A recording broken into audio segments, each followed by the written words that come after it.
Good afternoon. So, nandito tayo ngayon sa may Dolomite Beach. Ayan, araw ng Thursday at ngayon ay August 8, 2024. Dito muna tayo sa mga bulaklak sa harap nito, ano? At ngayon ay mag-update nga tayo. Syempre, Dolomite Beach pa din po. Ang oras ngayon ay 3:42 ng hapon na po. Good afternoon. Ito yung view pag nandito kayo sa labas ng Dolomite Beach po. So ito yung harap. Ayan, syempre kita nyo naman po yung buhangin. Ayan, no?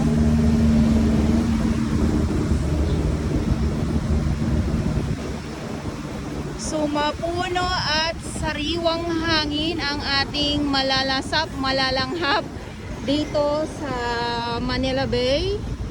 Dito muna tayo dahil ay nakakawala ng mga stress. Ay, parang ang dami, no? Parang stress ikaw sa buhay. Yan, no? Ayan. So, dito muna tayo. Panandalian muna. Good afternoon po sa inyong lahat. At hapon na nga po. Ayan. So, saglit lang at napahinto lang ako dito sa mga bulaklak na ito dahil nakakatuwa.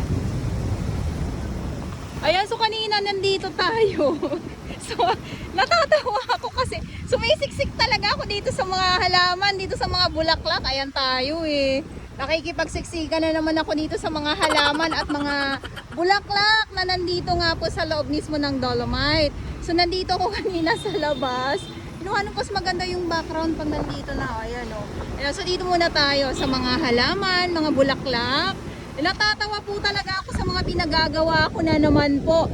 Good afternoon, Manila Bay, Dolomite Beach po tayo ngayong araw, Thursday, Pilipinas. At ngayon ay August 8, 2024. Ayan, so dito po. Wala lang, natatawa lang ako. Bakit ba? Kaya dapat laging good vibes po tayo, lalo na sa mga ganitong mga nakikita natin. Napakaganda ng paligid.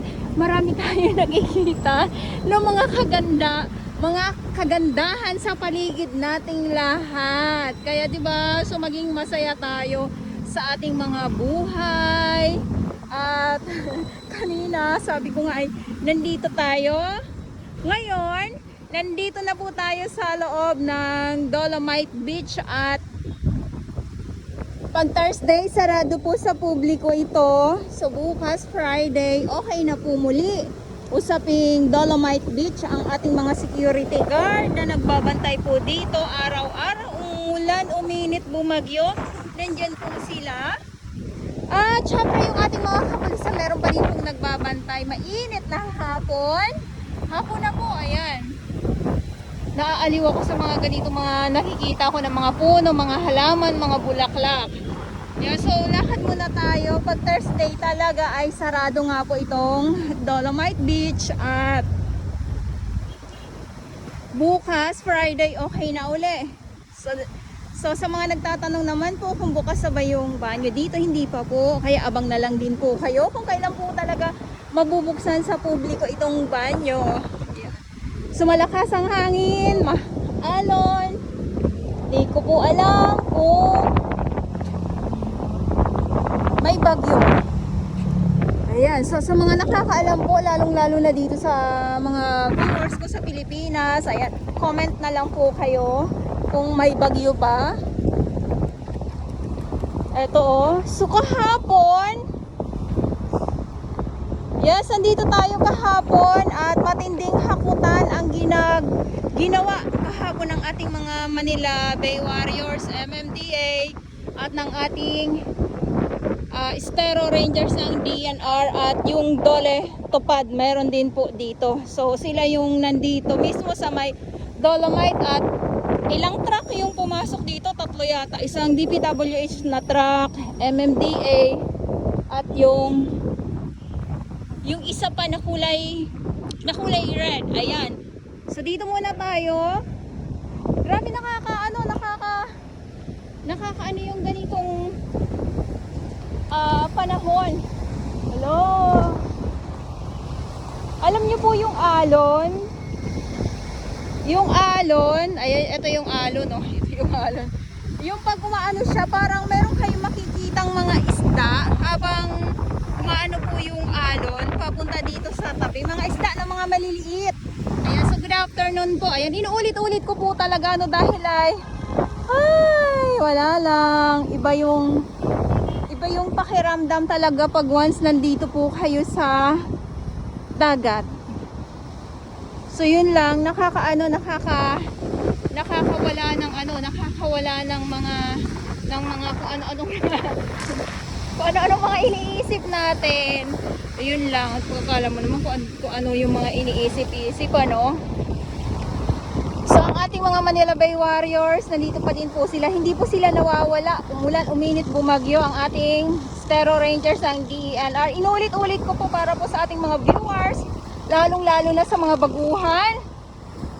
At ang ating MMDA nga po at ang ating DPS Mandaragat doon naman po sa Manila Yacht Club. Sila po yung nandoon talaga. Ayan. At syempre sa ating mga volunteers, maraming salamat po sa inyong lahat.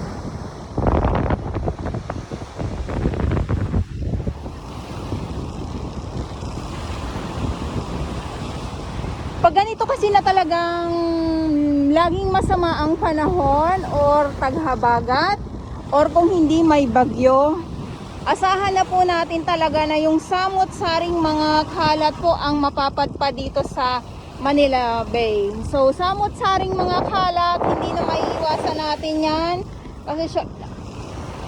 kasi ang Manila Bay hindi lang naman dito talaga sa dito mismo sa Roas Boulevard. Sa mga hindi po nakakaalam, hanggang Bataan po ang Manila Bay. Kaya itong mga samot-saring kalat na nakikita din natin dito sa Dalampasigan ay galing din po ito sa iba't ibang mga lugar sa mga hindi po nakakaalam. Ay.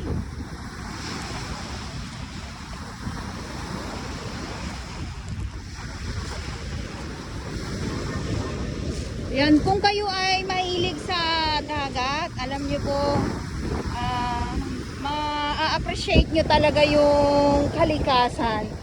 Hindi ibig sabihin na pag sinabi kong dagat is dolomite sand lang po. Ay, ang ganda, oh.